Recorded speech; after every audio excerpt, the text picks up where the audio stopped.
1 வருஷத்துக்கு முன்னாலேயோ 2 வருஷத்துக்கு முன்னாலே இல்லையா, கிட்டத்தட்ட 3 மாசத்துக்கு முன்னால சென்னையில ஒரு சர்வே எடுத்தாங்க.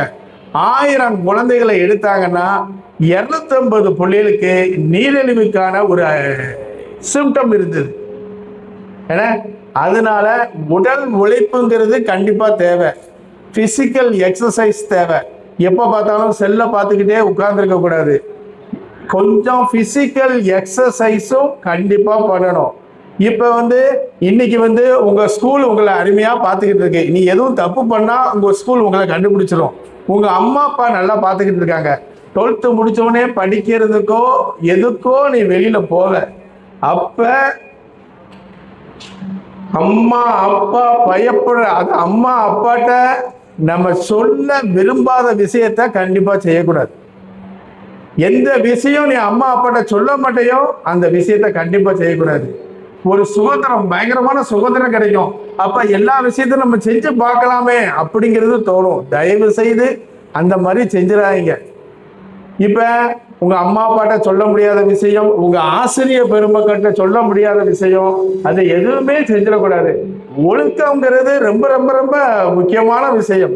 அதனால ஒழுக்கத்தோட இருங்க, நல்லா படிங்க, உங்களை நீங்க பார்த்துக்குங்க, உங்க சப்ஜெக்ட்ல நீங்க ஸ்கில்லா இருங்க.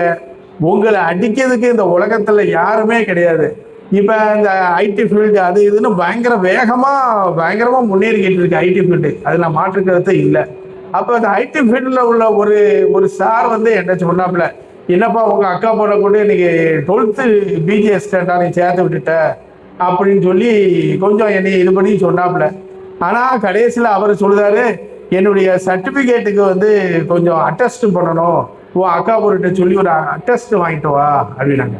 அந்த பச்சைமை கையெழுத்து தான் அந்த கவர்மெண்ட் சர்வெண்டருடைய ஒரு அவசியம். இந்த கவர்மெண்ட் சர்வெண்ட் ஆகணும்னா நீ ரொம்ப உட்கார்ந்துக்கிட்டு நீ மட்டும் நினைச்சாலே போதும்.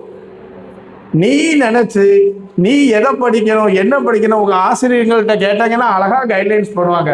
எதை படிக்கணும் என்ன படிக்கணும் அப்படின்னு சொன்னீங்கன்னா நீங்க படிக்க ஆரம்பிக்கலாம். தனியா ஒரு டிகிரியை மட்டும் போட்டுட்டு நீங்க அமைதியா படிச்சீங்கன்னா கண்டிப்பா உங்களுக்கு ஒரு வேலை கண்டிப்பா இருக்கு. உங்களுக்கு ஒரு அருமையான ஒரு எதிர்காலம் இருக்கு. விட்டுறாங்க. இந்த பருவம் ஒரு அருமையான பருவம்.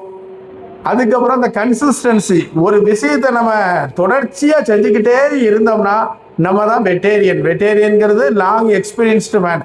நம்ம அந்த ஃபீல்டில் நம்ம பெரிய ஆளாக ஆயிடுவோம். அதனால உங்களுக்கு ஒரு அருமையான எதிர்காலம் இருக்கு. இந்த அருமையான எதிர்காலத்தை உங்க பள்ளிக்கூடம் காட்டும். ஏன்னா 3 மணிக்கெல்லாம் முடிச்சிடணும் அப்படின்னாங்க. டைம் ஆயிட்டா? சரி அதாவது அதனால கொஞ்சம் நிறைய நல்லா படிங்க. ஒண்ணும் இல்லை, அதாவது ஒரே ஒரு எக்ஸாம்பிள் மட்டும் நான் சொல்லிடுறேன். சாத்தா என்ன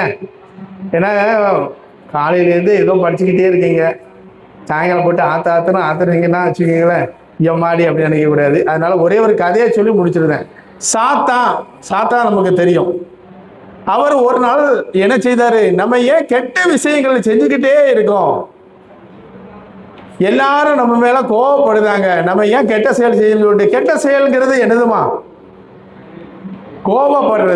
கோவப்படுறது கண்டிப்பான ஒரு கெட்ட செயல் தான். அடுத்தது உழைக்காம இருக்கிறது, புறங்கூறுறது, அதாவது ஒருத்தரை பத்தி ஒருத்தர் தப்பா பேசுறது, தப்பா புரிஞ்சுக்கிறது. இந்த மாதிரி விஷயங்கள்லாம் என்ன செய்தாரு, ஒவ்வொரு கத்தியா மாத்தி ஒரு பெட்டிக்குள்ள தூக்கி போடுறாரு. போட்டு இந்த பெட்டியை தூக்கி என்ன செஞ்சிட போறாரு, ஒரு ஓடுற நதியில கொண்டு போய் விட போறாரு. அந்த பெட்டி போயிட்டுனா அவர்கிட்ட உள்ள இந்த கெட்ட பழக்கம்லாம் போயிடும். அதனால அவரை தூக்கிக்கிட்டு அவர் ஃப்ரெண்டும் அவரும் தூக்கிக்கிட்டு அப்படியே நேரம் வராங்க. ஆறு வேகமா போய்கிட்டு இருக்கு. இந்த பெட்டியை போடும் போது அவருக்கு திடீர்னு ஒரு எண்ணம் வந்துச்சு. பெட்டியை திறந்து ஒரே ஒரு கத்தியை தூக்கி சட்டை பைக்குள்ள வச்சுக்கிட்டார். உடனே அவர் ஃப்ரெண்டு கேட்காரு, என்னையா ஒரே ஒரு கத்தியை தூக்கி நீ உள்ள வைக்க அப்படின்னு கேட்காரு. இந்த கத்தி தான் முக்கியமானது.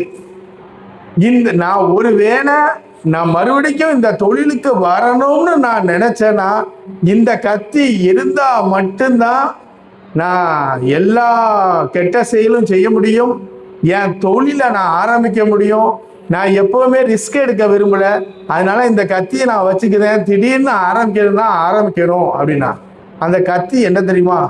சலிப்பு. சலிப்புங்கிறது என்னதுன்னா, ஒரு விஷயம் நடக்கும் போது எனக்கு சம்பந்தம் இல்லை அப்படின்னு சொல்லி பேசிக்கிட்டு இருக்கிறது, கவனிக்காம இருக்கிறது, இதுதான். அதாவது ஒரு மிக முக்கியமான விஷயங்கள் தான் உங்களுக்கு சொல்லிக்கிட்டு இருக்கோம். என்னன்னாலும் சரி, இப்போ உதாரணத்துக்கு மேக்ஸ் சார் நடத்துதாங்க, அந்த நேரத்தில் மேக்ஸ் மட்டும்தான் கவனிக்கணும். அடுத்தது இங்கிலீஷ் போயம் நடத்துதாங்க, அந்த போயம் மட்டும் தான் கவனிக்கணும். நம்ம செயலாளர் சார் வந்து ஒரு அட்வைஸ் கொடுக்காங்க, அவங்க அதாவது நம்மளுடைய அப்சர்வேஷனை ஒவ்வொருத்தர்கிட்ட இருந்து நம்ம நிறைய கற்றுக்கணும். இவங்க என்ன செய்தாங்க, ஏது செய்தாங்க, நம்ம இயற்கையாகவே நம்ம மனுஷனுடைய இயல்பு ஒவ்வொருத்தர்கிட்ட இருந்து கவனிச்சுக்கிட்டே இருப்போம். இப்போ நம்ம செக்ரட்டரி சார் இருக்காங்க, நம்ம தலைமை ஆசிரியை பிரின்சிபால் இருக்காங்க, அவங்க பேசும்போது அவங்க சும்மா சாதாரணமாகலாம் இந்த நிலைமைக்கே வந்து உட்காரல. அவங்க ஏதோ ஒரு ஹார்ட் ஒர்க் பண்ணி ஒரு ஒழுக்கத்தோட கரெக்டாக இருக்க போய் தான் இந்த இடத்துல வந்து உட்கார்ந்துருக்காங்க. நமக்கு ஒரு பேசக்கூடிய நிலைமையில அவங்கள்ட்ட இருந்து நம்ம நிறைய படிச்சுக்கணும். ஒரு ஸ்கூல் நடத்துறது, நான் ஸ்கூல் நடத்துறதுனால சொல்லுதேன், ஸ்கூல் நடத்துறதுலாம் ஒரு சாதாரண விஷயம்லாம் கிடையாது. இவ்வளவு ஸ்டூடெண்ட்ஸ் 11th 12th இருக்காங்கன்னா அவங்களுடைய உழைப்பு எனக்கு கண்ணு முன்னால தெரியுது. அதனால ஒவ்வொருத்தர்கிட்ட இருந்தும் நிறைய கவனிச்சுக்குங்க, நிறைய படிங்க. அதாவது படிப்பை விட வாழ்க்கை படிப்பு தான் ரொம்ப ரொம்ப ரொம்ப முக்கியம். வேற ஒன்றும் வேண்டாம். நம்ம எழிலன் சார் பாருங்க, சென்னையில் இருந்து பேசுறதுக்காக ஒவ்வொரு ஸ்கூலுக்காக வந்துக்கிட்டே இருக்காங்க. நம்ம லைப்ரரியில் லட்சுமணகுமார் சார் வந்து அவங்களுக்கு தேவையே இல்லை, எனக்கு ஃபோன் பண்ணி சார் வாங்க ஒரு மீட்டிங் போடுவோம், பிள்ளைகள்கிட்ட பேசுவோம், இது கொஞ்சம் வில்லேஜ் பேஸ்டு உள்ள பிள்ளைகள் காம்படிட்டிவ் எக்ஸாம்னா பற்றி சொல்லுங்க. அவங்களுக்கு நான் சொன்னேன், சார் 11th 12th பிள்ளைகள் அதுக்கு புரியாது அப்படின்னு. புரியாதுனாலும் பரவாயில்ல, உள்ளுக்குள்ள இருக்கட்டும். என்னைக்காச்சும் அவங்க காலேஜ் ஃபர்ஸ்ட் இயரோ செகண்ட் இயரோ படிக்கும்போது அன்னைக்கு சொன்னாங்களே இதான் குரூப் 4 அப்படிங்கிறது தெரியும். அதனால வாங்கன்னு ஒவ்வொருத்தரும் இந்த சமுதாயத்துக்காக மெனக்கெடுதாங்க.